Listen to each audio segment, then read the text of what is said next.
ఉంటే మాట్లాడకూడదా?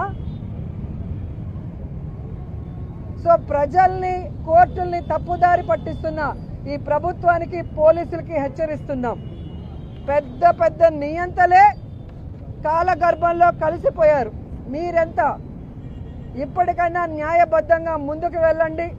మా మీద ఎవరైతే మాట్లాడారో బండారు సత్యనారాయణ లాంటి వాళ్ళు, జనసేనలో పోస్టింగ్స్ వీడియోస్ మీరు అందరూ కూడా చూసింటారు, వారందరినీ కూడా అరెస్ట్ చేసి, ఎందుకంటే వాళ్ళు తప్పు ఈ రాష్ట్రంలో ఎవరికి కూడా న్యాయం చేయలేక ఇచ్చిన వాగ్దానాలు. నమస్తే ప్రజలందరికీ. మన దబర్లక్క మాట్లాడింది విన్నర్గా వార్న్ చేస్తుంది గవర్నమెంట్ని కావచ్చు, వాడెవర్. అమ్మ దబర్లక్క, ఈ ఒక్క విషయంలో నిన్ను అంటే మన పార్టీకి నేను సపోర్ట్ అయినా కూడా మిమ్మల్ని అపోజ్ చేస్తున్నాను. నాయకుడికి ఉండాల్సిన లక్షణం తెగింపు, బాధ్యత, మనుషుల మీద అభిమానం, ప్రేమ, జాలి, దయ,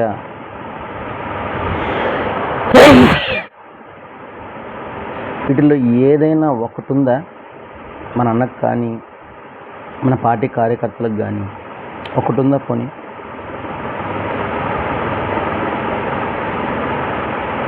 గూడూరు సీతామహాలక్ష్మి గుంటూరులో జరిగిన కారంచేడులో జరిగినటువంటి అన్యాయానికి ఆనా పొద్దు, అంటే అప్పట్లో ఆమె గవర్నమెంట్ జాబ్ చేస్తున్నా కూడా హృదయం చెలించి ఆ ఘటన విని పరిగెత్తకుండా జాబ్ను వదిలేసి, తల్లిదండ్రులు వదిలేసి, ఆడదైనా కూడా సమాజంలో ఆడదానికి ఎట్లా చూస్తారనేది నువ్వు చెప్తున్నావు. ఆడదని అప్పట్లో 1985లో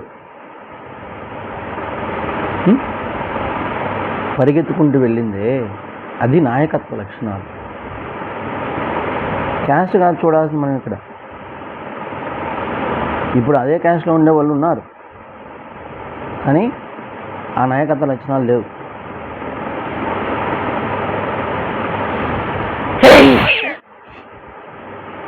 అప్పట్లో ఆమె ఆ విషయాన్ని విని వెంటనే వెళ్ళి వాళ్ళ వైపు నిలబడింది.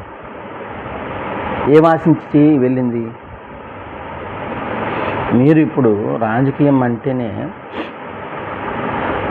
ఏమనుకుంటున్నారు? డబ్బు సంపాదించుకునే ఒక మార్గం అనుకుంటున్నారు. అటువంటి వాళ్ళు నాయకత్వం ఉంటే బాగుంటుంది. నువ్వు వస్తావు ముఖానికి అంత వేసుకొని వస్తావు, లిప్స్టిక్ నీట్గా చక్కగా మొత్తం చూసుకొని నువ్వు మాట్లాడతావు. కరెక్టేనంటావా? ఆ ఇంటర్వ్యూ ఒకసారి చూడు. ప్రజల కోసం పాకులాడే ప్రాణం అంటే అది. మంచి చేయాలి అనిపించినప్పుడు నీ ఇంట్లో డబ్బుని తీసుకొచ్చి పెట్టాలి. మన అన్న కానీ మన ఎప్పుడైనా ₹1 డబ్బులు తీసుకొచ్చి పెట్టారా? ప్రజల దగ్గర దొబ్బేసిన డబ్బు మీ దగ్గర ఉన్నా కూడా ప్రజలు చచ్చిపోతున్నారు, చంపేస్తున్నారు అని 100 మీటింగ్లు పెట్టినావు. ఏం చెప్పలేవా? నువ్వు చెప్పలేవా వాళ్ళకి? ఒరే,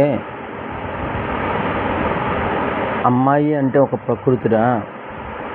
ప్రకృతి 3 రకాలుగా ఉంటుంది. అది ఒకటి అమ్మ రూపాన, ఇంకోటి భార్య రూపాన, మూడోది బిడ్డ రూపానరా. అమ్మ అంటే ప్రకృతి ఒడిలో మనం పనుకున్నప్పుడు ఏ విధంగా ఎంత సంతోషంగా ఉంటుందో, అమ్మ ఒడిలో అది ఒక, అంటే మనం పడుకునే ఒక గర్భం అన్నమాట. అక్కడి నుంచి వచ్చాం మనం. అది ప్రకృతి. కరెంటు పోయింది, దీని గురించి మళ్ళీ మాట్లాడతాను.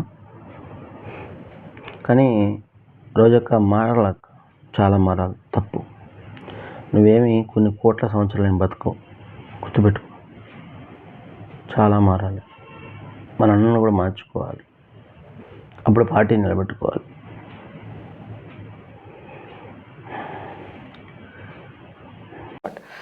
జనరల్గా నేను ఊళ్ళోనే ఉద్యోగం కాబట్టి నేను చదువుకున్న పాఠశాలలోనే టీచర్గా చేస్తున్నాను. మా ఫాదర్ వేరే స్కూల్కి హెడ్ మాస్టర్, నేను ఒక స్కూల్లో పనిచేస్తున్నాను. ఇద్దరం కలిపి లంచ్కి ఇంటికి వస్తాము, దగ్గరే కాబట్టి. నాన్న నేను భోజనం చేస్తూ మాట్లాడుకుంటూ రేడియో పెట్టుకుని వింటూ అలవాటు. ఆ ప్రాంతీయ వార్తల్లో ఉదయం 7 గంటల నుంచి 11 గంటల వరకు కారంచేడులో ఏం జరిగిందో ఆ నరమేధాన్ని వార్తల్లో ప్రముఖ వార్తగా చెప్తున్నారు. ముద్ద దిగలేదు, గొంతు మింగుడు పట్టలేదు. అసలు ఎక్కడున్నాం మనం, ఏంటిది, ఏమిన్నాను నేను, నాకు అసలు భూమికి కంపించినట్లు. అసలు దాన్ని ఆ వచ్చిన ఆ ఉద్రేకాన్ని, ఆ కోపాన్ని, రక్తం మరిగిపోతుంది.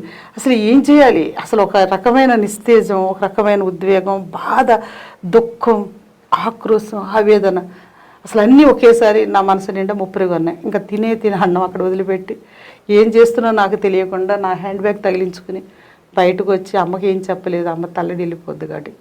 నాన్నకి నాకు చాలా మంచి ఫ్రెండ్షిప్ ఉంటుంది. ఆయన చాలా డెమోక్రటిక్గా నన్ను పెంచాడు ఆయన. మా ఫాదర్ని బయటకు పిలిచి, నాన్నగారు నా దగ్గర ఏం జరుగుతుందో నేను చెప్పలేను, నా మనసులో ఒక పెద్ద అలజడి బయలుదేరింది, నేను వెళ్ళిపోతున్నాను, నాకు ఏదైనా జరిగితే, ఏదైనా ప్రాబ్లం అయితే మీరు నాకు హెల్ప్ చేయండి, కొంచెం డబ్బులు ఉంటే ఇవ్వండి నాన్న. పాప నాన్నగారు నాకు అప్పుడు ఉద్యోగంలో ఉన్నా కానీ నాకు పాకెట్ మనీ ఆయన ఇచ్చేవారు. నా జీతం ఆయనకి ఇస్తే ఆయన నాకు మళ్ళీ పాకెట్ మనీ ఇచ్చేవారు నేను ఉద్యమాల్లో తిరగటానికి. ఆయన ఒక్క నిమిషం ఏదో చెప్పాలని ప్రయత్నం చేశారు కానీ, లేదు నాన్న, నా నిర్ణయం అంటూ ఒకటి తీసుకున్న తర్వాత ఫోన్ ఇస్తారు ఆయన, జాగ్రత్త అమ్మ అని ఒకటి మాత్రం చెప్పగలిగారు. అలా నేను గబగబ భీమవరం పరిగెట్టి వస్తున్న సర్కార్ ఎక్స్ప్రెస్ ఎక్కి నేను చీరాల్లో రాత్రి 11 గంటలప్పుడు ఆ చీరాల స్టేషన్లో దిగి